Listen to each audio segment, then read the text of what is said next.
तो जैसा कि हमने हमारे पिछले वीडियो में देखा कि क्रोलो अपनी जान को जोखिम में डालने के लिए यहाँ पे तैयार लग रहा था ताकि वो इसाका को यहाँ पे मार सके। और हाकनबक का फ्यूनरल भी यहाँ पे स्टार्ट होने वाला था।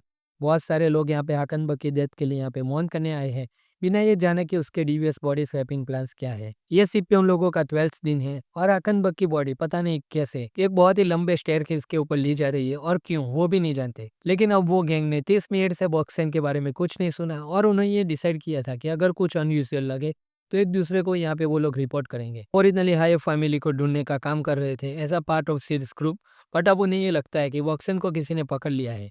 लेकिन प्रॉब्लम ये है कि कैसे, क्योंकि वो यहाँ पे प्राइवेट फर्स्ट क्लास थी और आसपास लोगों का क्राउड था जो देख लेता उसको। और अब यहाँ पे पॉसिबिलिटीज खुल जाती है, क्या ये ग्रुप उन्हें पकड़ ले या फिर किसी ने उन्हें हॉस्पिटल जाने के लिए ट्रिक किया और वहां से उसे एम्बश कर दिया। तो दोस्तों आगे बढ़ने से पहले फटाफट से इस वीडियो को लाइक कर दीजिए, चैनल को सब्सक्राइब कर दीजिए। हम ऐसा ही हंटर एक्स हंटर का कंटेंट आप तक लाते रहेंगे। चलिए अब हम लोग आगे बढ़ते हैं। नैन के बारे में कम नॉलेज होने की वजह से वो ये भी कंसीडर करते हैं कि कोई नैन एबिलिटी इसका रीजन हो सकती है जो बॉक्सिंग को यहाँ पे फोर्स करे सराइडनिक और आया फैमिली की जगह को असैसिनेट करने के लिए। और अब प्रॉब्लम ये है कि बॉक्सिंग के पकड़े जाने पर क्या करे। Should they refuse to negotiate और उनकी हेल्प करने की कोशिश करे जैसे कि उन्होंने प्लान किया था। लेकिन इससे पहले कि वो कुछ डिसाइड कर सकते, एक सीनियर गार्ड यहाँ पे आके उनको बोलता है कि अपना काम ढंग से करो और स्प्लिट अप कर दो।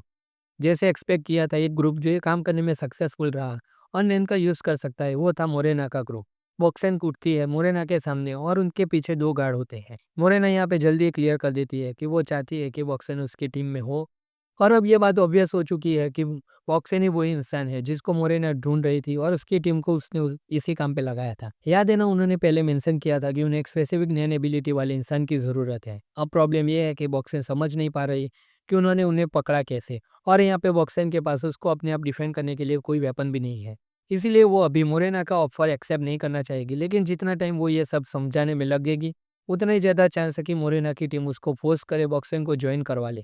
फेयरनेस के लिए तो ये सब काफ़ी टफ लग रहा है दोनों साइड्स के लिए। मोरे ने एक नेगोशिएशंस गेम प्रपोज कर दिया जिसमें कार्ड का यूज़ होता है।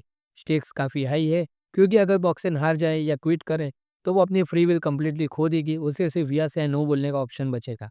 गेम एक यस एंड नो कार्ड में से स्टार्ट होता है। इसमें मोरेना पेरेंट होती है और बॉक्सन रिक्वेस्ट करती है। गेम के एंड तक चाइल्ड का फाइनल कार्ड रिक्वेस्ट का रिस्पॉन्स होता है। अब गेम के रूल्स काफ़ी अनफेयर लगते हैं क्योंकि यस कार्ड काफ़ी ज़्यादा है और सिर्फ एक ही नो कार्ड है। इससे ये लगता है कि गेम मोरेना के फेवर में यहाँ पे रिग्ड है। लेकिन एक रिटर्न कार्ड के होने की वजह से बॉक्सन के पास चांस है कि वो एक यस कार्ड को स्विच करके एंड में नो कार्ड रख सके।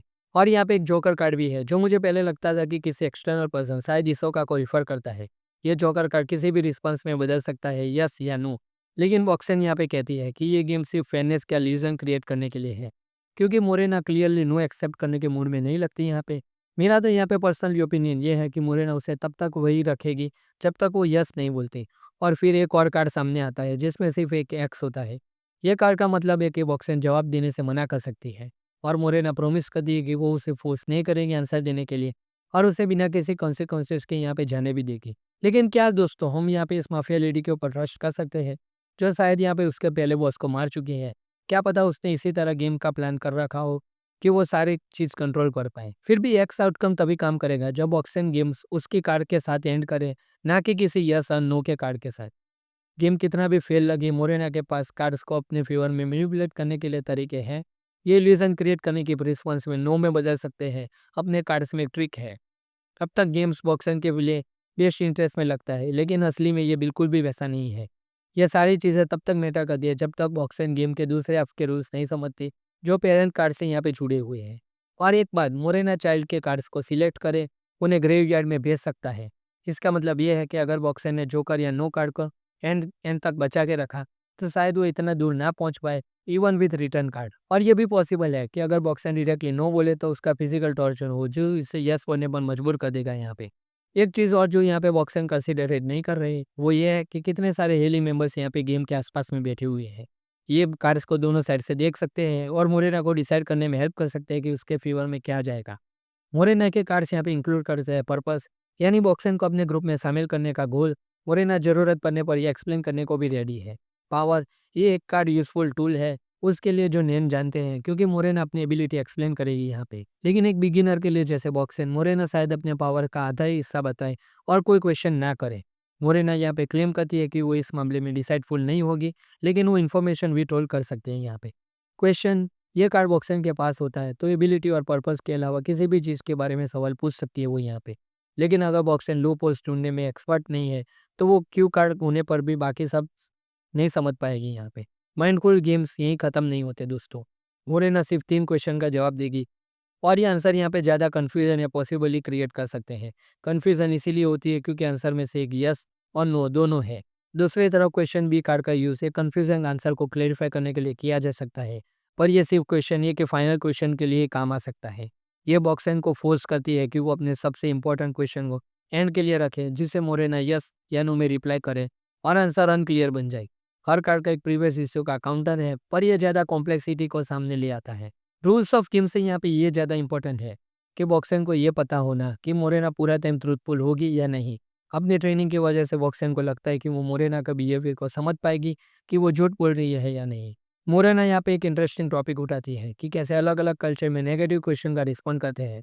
एक ग्रुप क्वेश्चन को एक सब्जेक्ट के रूप में देखता है, जबकि दूसरा अपने पर्सपेक्टिव से आंसर देता है यहाँ पे। ये उस डिफरेंस की तरह है जिसमें एक ग्रुप क्वेश्चन को एग्री करके यस बोलता है और दूसरा ग्रुप कंक्लूजन को एग्री करके नो बोलता है।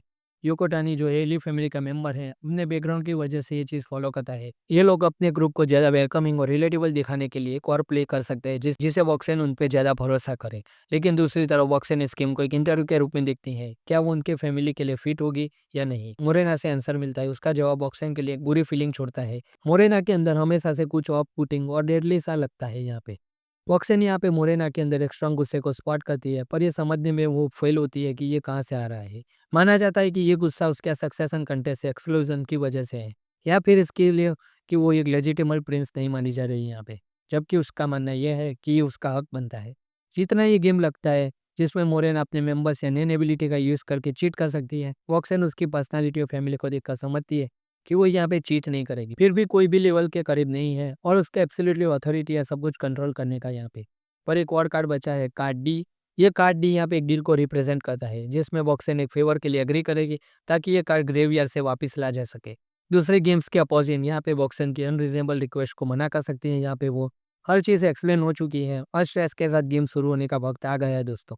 वॉक्सन यहाँ पे गेम खेलने के लिए एग्री करती है और एक शर्त के साथ वो चाइल्ड साइड के कार्ड चूज करेगी, ना कि पेरेंट साइड के। मोरेना इस कंडीशन को एक्सेप्ट कर दी ये बोलकर कि वो पहले भी ऐसा कर चुके हैं। दोस्तों यहाँ पे क्या लगता है आपको, क्या मोरेना का ये कहना कि होली मेंबर्स के साथ या उन विक्टिम्स के साथ जो ये गेम जीत नहीं पाए। दूसरी तरफ मोरेना के साइड के लोग यहाँ पे कार्ड को शफल करते हैं, जो इस बात का सिग्नल दे सकता है कि कार्ड्स का ऑर्डर मोरेना के इंस्ट्रक्शन के अकॉर्डिंग ही सेट किया गया है, बिना ये जाने कि सबकी नैन एबिलिटी क्या है। ये सोचकर मुझे बहुत ही टेंशन हो रही है दोस्तों कि आगे क्या होने वाला है। तो दोस्तों यही था पूरा चैप्टर। अगर आपको ये चैप्टर अच्छा लगा हो तो वीडियो को लाइक कर देना, चैनल को सब्सक्राइब कर देना। हम ऐसे ही नया नया कंटेंट अब तक लाते रहेंगे। नया कंटेंट आए तब तक के लिए गुड बाय।